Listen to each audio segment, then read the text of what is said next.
What's up, everybody? Let's Talk Jets Radio. Hope you guys are all doing well, enjoying your weekends. Fun weekend with New York sports. You got the Knicks stealing one at Philly earlier today, in spite of all of Embiid's dirty shit. Can't stand that, but Knicks up 3-1, coming back home, back to the Garden. You got the Rangers right now going for the sweep, first period intermission, up 2-1, so good to see that. Mets walked it off today, and then obviously the Jets finishing up the draft. Pretty solid day one and day two. I'll get into some of the stuff that happened on day three, which I wasn't a huge fan of. Trying to see the vision from Joe Douglas here, but obviously we all know whether we want to say it or not, which I've seen in a lot of the comments. This is still a win now team with at least a 2 year window. You want to get as much help and as much talent as you can in the building right now. So that's kind of why I was a little bit surprised with what happened on day three. But starting with day one, and it's clear that the Jets went with the smart pick here instead of the sexy route, going with the playmaker, which I think we all wanted. To an extent, we all understand that that's a need for the Jets, and it would obviously be somebody that would be on the field right away. But with the offensive lineman, you get somebody that gives you a little bit of insurance for your two 33-year-old tackles, somebody that's just a plug-and-play left tackle. Even if you didn't have Smith, like this guy would be ready to go day one. Good head on his shoulders. You're not going to worry about conditioning or weight or anything like that. Like this kid's going to be an anchor on your offensive line for a long time.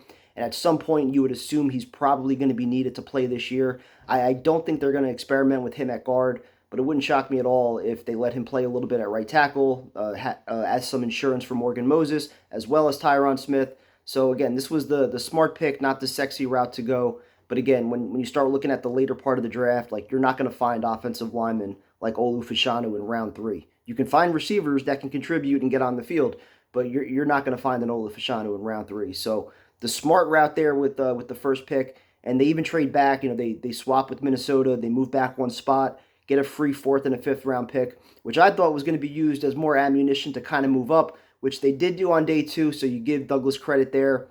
And he played the board fantastic. Like I did the video right after the pick of Corley. I thought he did a great job playing the board in the sense that I wanted him to move up somewhere into the 40s, possibly into the 50s. They wait through round two. A lot of receivers start falling, and he ultimately makes his move up to the first pick in round three. And they get their guy in Malachi Corley. They only give up a fifth round pick, so a solid move there. And it seems like a lot of the disappointment with the Corley pick centers around a disbelief in Nathaniel Hackett to use him correctly. Not so much the player, but more so can the offense scheme him open. But regardless, like this is a guy that I think complements what you have well in terms of what Breece Hall could do out of the backfield. Garrett Wilson as your just an elite route runner who can beat anybody pretty much one-on-one. Mike Williams, who's got the speed, could take the top off of the defense. And now you have somebody in Corley who you can use pretty much all over the place. Kind of like your gadget guy, end arounds, quick screens, bubble screens. You get the ball in his hands. He's a dynamic playmaker. He can get those yards after the catch. Dubbed the YAC King. I don't think anybody else was in within 400 yards of how many yards after catch he's had since I think 2021. So certainly a nice little chess piece for the Jets to move around. Yes, it will require Nathaniel Hackett to be a little bit creative in terms of how he gets him the ball. But I think Rodgers is going to heavily influence that as well. So I'm not too worried. I loved what the Jets did on the first 2 days. But then you start getting to day three. And I guess that's where, maybe I should have saved some of the praise after those first 2 days because I'm really not sure exactly what the thought process or the plan was. So they entered the day, and I had to write all this down because I couldn't keep track of all these trades. So they entered round four with 3 fourth-round picks.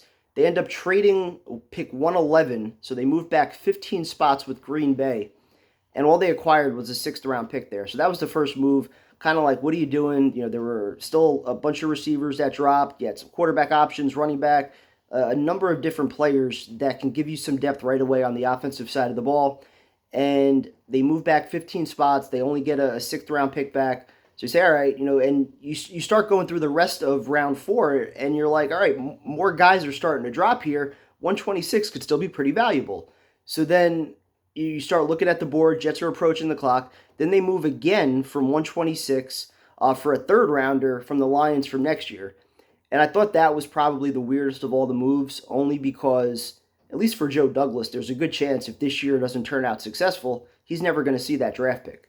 So I don't know if it was financially motivated, which we obviously found out. They clearly needed to clear some cap space with JFM, and maybe they just couldn't afford to keep or make 3 4th-round draft picks. Not really sure, but like I said earlier in the video, the mindset, at least for me, should be we're going to acquire as much talent as possible for this year, have as much depth as possible this year, and at the very least, why not have the pick this year instead of next year so that you get the guy into the system, you get him some NFL experience, some reps, so that even if he's not ready to play this year, at least he had a full NFL training camp and maybe he's ready to go and compete for next year. So strange that they would take the pick, for next year instead of this season, especially with the Lions being a team that's probably going to be pretty good. So you're probably talking about a pick that's a late 3. So then you go to pick 129, which they trade again.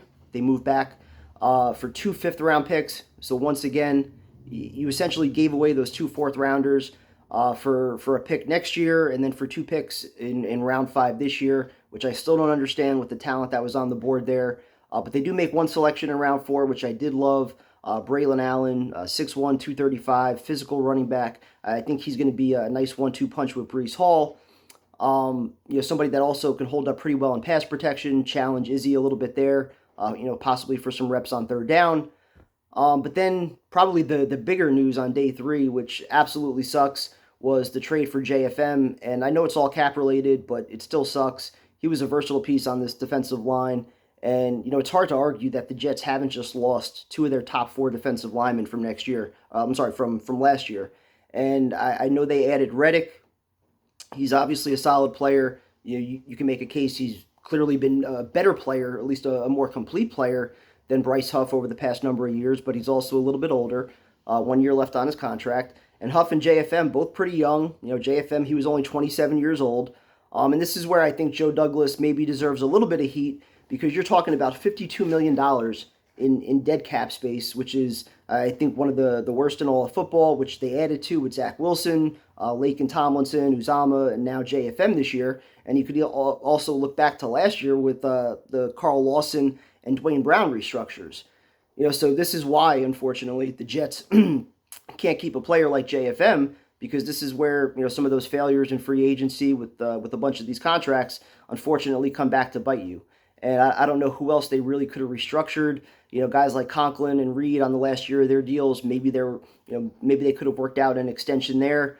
But I don't even think it was possible for the Jets to sign their draft picks until they did something with somebody. So unfortunately, JFM is the odd man out. And I am worried a little bit about the defensive line, because this was clearly a strength of the team last year. There's already a lot of pressure on Will McDonald to take that huge leap next year. It seems like some people are kind of taking that for granted because Jermaine Johnson did it in year 2, so now Will McDonald's definitely going to do it this year. But you can't just rely on that. And you still have guys like Kinlaw and Solomon Thomas. Maybe they have to take a larger role now. But when you had one of the best defensive lines in all of football, that could also bring waves of pass rushers where we felt confident with our second line. Now you're kind of asking some of those guys to take on a larger role, and you're losing some key pieces, some of the younger guys that could have been here for another 5 or 6 years. It's a little bit concerning. I'm not going to lie there. So you still have Quinnen, you still have Jermaine Johnson as your anchors there, but definitely a lot of pressure on Will McDonald and some of your veterans. But like I said before, you got Braelon Allen in the backfield round 4. So one of the positives from day 3. They also added Isaiah Davis. So clearly, I think there's some level of concern with Abanikanda in the backfield. So now you have 4 running backs that could all compete there. And then with round 5, the Jets move up a couple spots. They get my guy Jordan Travis. Big fan of this pick. Nice developmental quarterback. You can let him sit behind Rodgers for a couple years. I really enjoyed watching him at FSU. Looks bigger than he is. Just a natural leader. Not crazy arm strength, but he could put the ball where it needs to be with enough velocity. Pretty athletic, strong enough arm. Could definitely make all the throws. He could take hits and make the throws as well. So I think he definitely has a future in this league. But for once, it's nice that we could actually let a quarterback sit for a couple years without having to worry about him actually playing. And then the Jets closed out the draft with a couple defensive players. Quantez Stiggers at corner in round 6. Jalen Key, round 7 as Mr. Irrelevant. It does seem like Stiggers, he can move around a little bit, possibly see some work at safety. He does have a pretty cool story also, which is why Jet scouts Jets scouts apparently believe that his story is too good to fail. So we'll see what happens there. But, you got him, you got Converse, Isaiah Oliver. So a few guys to compete on the back end of your secondary. Probably all need to be involved with special teams as well. Some undrafted free agents. They brought in and signed Leonard Taylor from Miami. He was supposed to be a 4th or a 5th round pick. Could make the roster as a run stuffer and help you out there. Brady Latham at guard. Braden McGregor, one of the edge rushers who was supposed to go 6th or 7th round. He also signed. And then a few other names. 3 wide receivers were brought in. Gordon Porter, Tyler Harrell, and Chris Autman-Bell. Don't know anything about them. This linebacker, Jimmy Ciarlo, don't know how to pronounce his name. Apparently he's a pretty good special teams guy out of Army. So I'll try to do some work on those guys, check out some film. But overall, I'm pretty happy. Like, definitely not the day 3 that I was hoping for. I definitely wanted to see Joe Douglas a little bit more aggressive just in adding pieces for right now, because there are some spots where they're clearly one injury away from having a major concern, whether it's, a player like Garrett or Quinnen Williams, which I know most teams wouldn't be able to replace, but you want to have as much depth as possible. They had the draft picks. I was surprised they traded them, but still happy with what they did on day 1 and day 2. I love the running back. I love Jordan Travis, but again, even more so, if you were going with a developmental quarterback, somebody that wasn't going to have an impact on the roster this year, all the more reason to keep your other 2 4th round picks. Going to try not to dwell on that. Happy with the rest of the draft. Talk to you guys later.